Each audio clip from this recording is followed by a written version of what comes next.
dijual lagi guys. Sumpah bayangin ya, kasihan banget si Inye ini. Dijual dan dijual lagi gitu. Aduh ya ampun, dikira barang kali ya.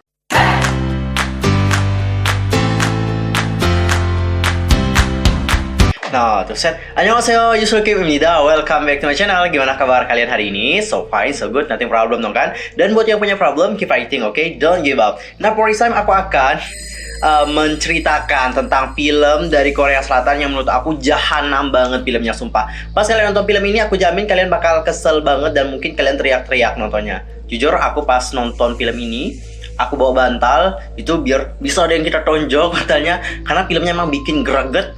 Sumpah filmnya emang jahanam banget guys. Banyak banget hal yang akan buat kalian marah dan juga naik darah.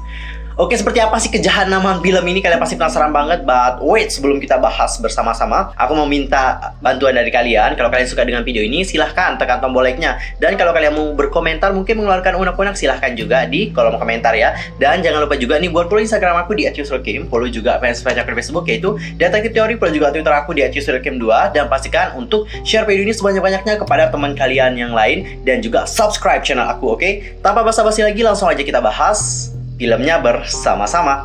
Oke guys, judul film yang akan kita bahas hari ini adalah No Mercy. Aku mau ngasih info sedikit dulu tentang film No Mercy. Jadi film No Mercy ini adalah film, of course, asalnya adalah dari Korea Selatan dan disutradarai oleh Im Gyeong Tae. Film ini dirilis tahun 2019 lalu dan diperankan oleh Lee Si-young dan juga Park Se-won dan beberapa pemain lainnya. Jadi film ini itu kayak menceritakan tentang kakak beradik, yang mana kakaknya ini adalah seorang polisi gitu, meskipun cewek ya, polisi, dia polwan, dan adiknya ini kayak punya keterbelakangan mental, tapi dia itu bersekolah di tempat orang-orang yang normal. Nah, mereka ini juga kayak tinggal berdua di kota, nggak tinggal bersama ayah ibunya. I don't know kenapa mereka nggak tinggal bersama dengan orang tuanya, tapi nanti diceritakan bahwa kakak beradik ini akan menemui ibunya. Nah, singkat cerita, kakaknya ini nanti akan dipenjara. Kenapa kakaknya ini dipenjara? Karena si kakak ini berusaha menyelamatkan adiknya yang sedang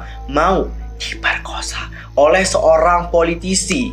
Tahu ayahnya Yongdo di film The Hears? Yaps, dia pemainnya. Sumpah bejat banget tuh orangnya. Jadi dia itu kayak udah megang orang ya, digerayangin, pokoknya hampir aja digituin. Dan kakak yang ngeliat ini kayak udah kayak mau marah gitu kan. Terus diambil lah gunting dan langsung ditusuk lah dia menggunakan gunting tersebut. Dikarenakan itulah dia akhirnya dipenjara selama 1 tahun. Nah, akhirnya 1 tahun telah berlalu, si kakak ini pun akhirnya bebas dan kakak beradik ini kembali bersatu. Tapi sayangnya, seperti yang aku lihat, si kakak ini kayak nggak bisa menjadi polisi lagi dikarenakan permasalahan tersebut. Nah, saat kakaknya ini udah bebas, si adik ini memberikan kakaknya itu hadiah. Hadiahnya adalah gaun dan juga high heel berwarna merah yang melambangkan tentang kakaknya ini adalah seorang yang pemberani. Si adik ini bahagia dong ya. Ya, mereka menghabiskan malam dengan bahagia, ketawa ke TV satu sama lain, dan akhirnya malam pun berganti menjadi pagi. Dan kalau udah pagi, adik ini, siapa sih nama adiknya? Ntar dulu.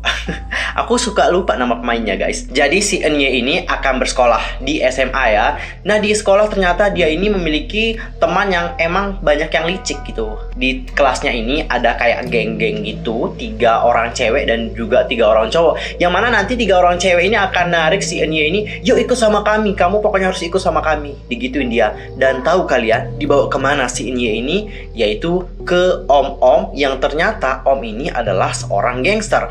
Nah, niatnya 3 orang ini ingin menggunakan Enye ini sebagai umpan doang. Nantinya yang cowok-cowok ini akan merampok om tersebut. Seperti itu niat awalnya. Tapi ternyata mereka ini nggak mengira bahwa orang itu ternyata lebih kuat dari mereka. Dan akhirnya Enye ini diculiklah oleh gangster tersebut. Si kakak ini jadi khawatir kan, kok adikku belum pulang-pulang ya, kemana sih dia? Akhirnya si kakak ini kayak melapor ke polisi. Tapi orang polisi bilang bahwa kita nggak bisa melakukan pencarian gitu, karena yang hilang ini itu tidak hilang dalam waktu sehari gitu kan, bisa dicari pas besok paginya. Si kakak yang nggak mau nunggu polisi ini pun berinisiatif untuk mencari adiknya sendiri. Dia pun pergi ke tempat sekolah adiknya berada, dan di sana ditanyalah teman-temannya. Dan ada yang memberitahu kakaknya bahwa si adiknya ini dibawa oleh geng-geng cewek tadi.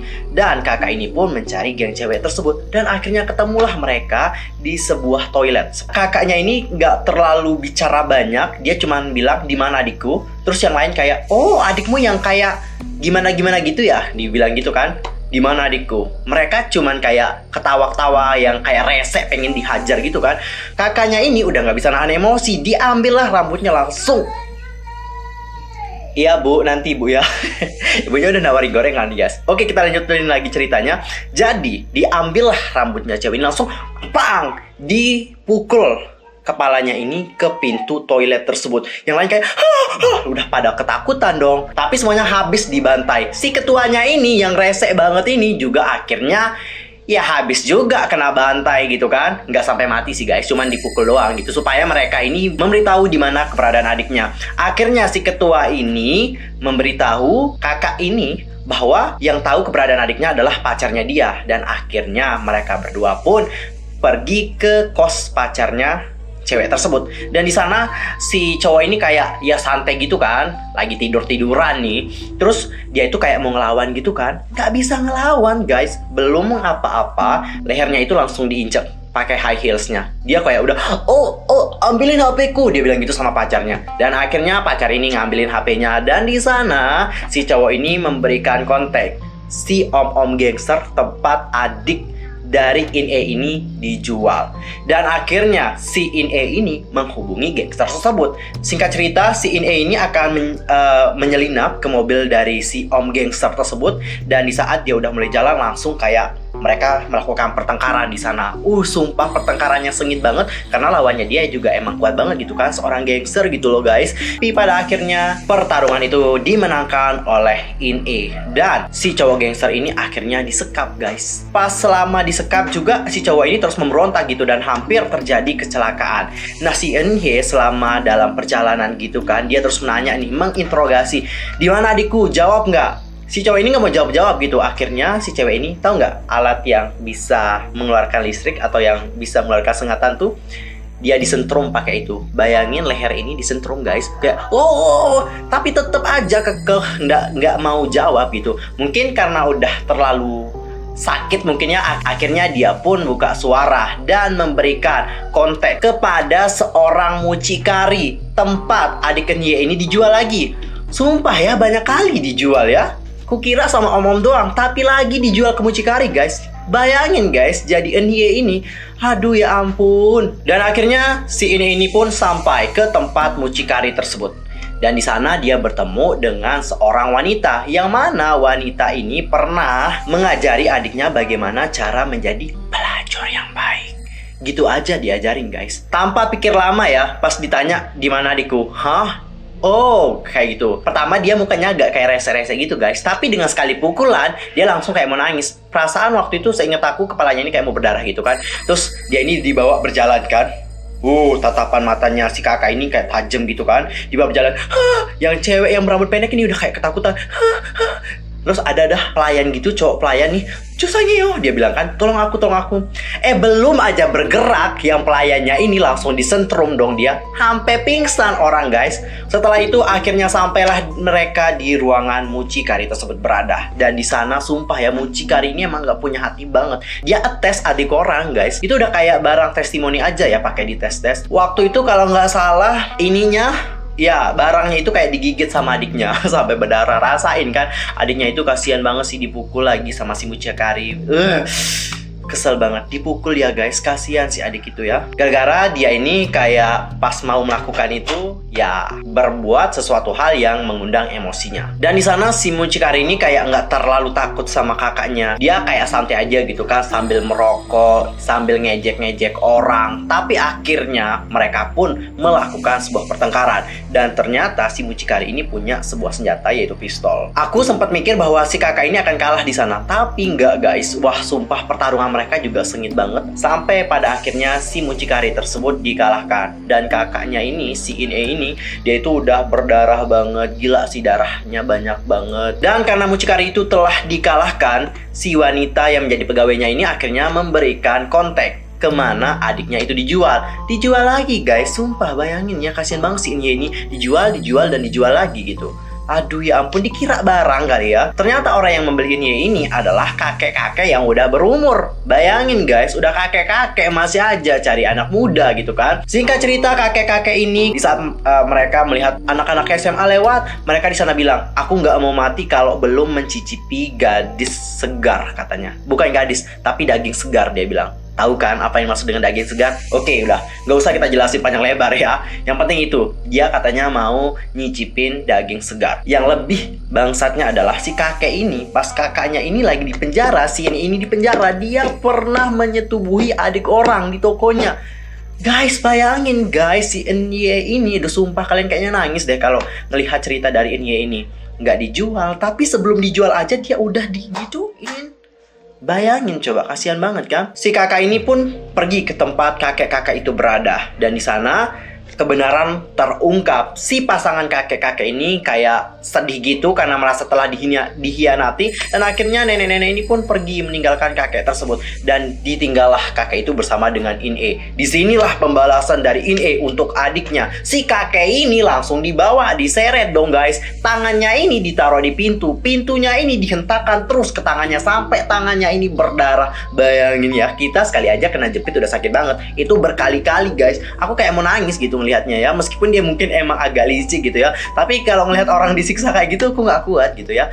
Tapi nggak sampai dead kok, nggak sampai dead. Habis dari kakek tersebut, dia pun si In ini melanjutkan perjalanannya ke tempat teman dari si kakek, yang mana teman dari si kakek ini juga menyetubuhi adik orang. Berapa orang sih yang nyetubuhin si In ini? Banyak banget ya. Di sana kakaknya ini udah ngebawa trojan atau palu yang besar, tahu kan? Dia udah jalan pakai high heel-nya kan. Yang om-om atau kakek-kakek ini udah kayak gitu kan. Terus ini udah berdiri di depannya. Si kakek ini terpesona lah akan dalemannya orang. Ah siapa ya gitu kan, udah ketawa-ketawa kan. Tanpa banyak bacot, si Inye ini langsung mukul tangannya kakek itu pakai trojan atau palu yang besar. Sumpah nih cewek ya, bagus banget. Makanya kita itu perlu emang yang namanya kemampuan ilmu bela diri. Bener nggak? Nah setelah dari si kakek itu, gangster ini tetap berada bersama dengan Inye.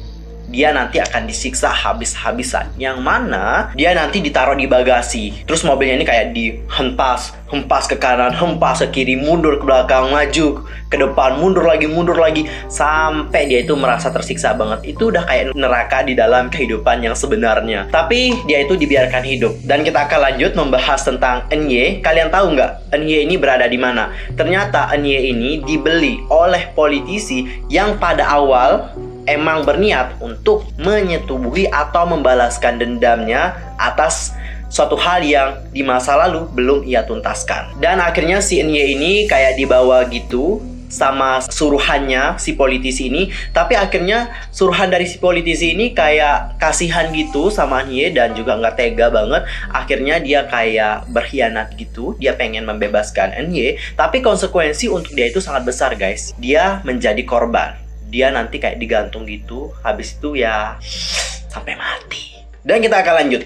Nah si In-e ini udah tahu bahwa adiknya bersama dengan si politisi tersebut. Dan In-e ini pun mengunjungi tempat politisi itu berada. Di sana politisi itu bersama dengan yang lainnya itu sedang bermain kartu ya. Dan pas sampai di sana In-e ini akan bertemu dengan bodyguard. Yang mana bodyguard ini kan badannya besar-besar nih. Langsung dilawan dong guys. Dibabat habis bodyguardnya. Baru nanti dia akan menemui politisi tersebut. Dan ternyata ya aku kira politisi ini lemah. Ternyata dia kuat. Bahkan dia punya senjata. Di saat pertengkaran itu terjadi, ini emang udah kayak mau menang gitu. Tapi akhirnya si politisi ini berhasil kabur. Dan pada akhirnya si politisi ini membawa adiknya si ini ke sebuah gudang. Dan gudangnya itu dijaga ketat oleh banyak gangster.